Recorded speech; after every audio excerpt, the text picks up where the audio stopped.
How to fix you can't sign in here with a work or school account. Hello everybody.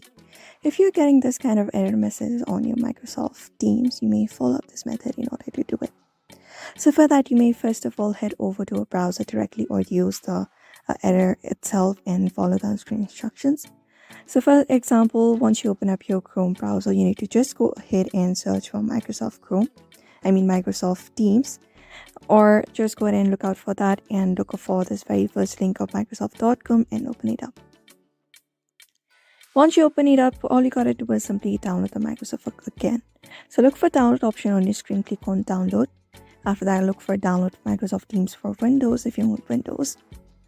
And then wait for it to be downloaded like this. Click on it, open up the file, and just go ahead and install it, and that should do it.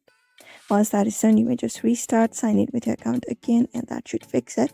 So for now, you may follow up this method. I hope this video was helpful. Give it a thumbs up and subscribe for more.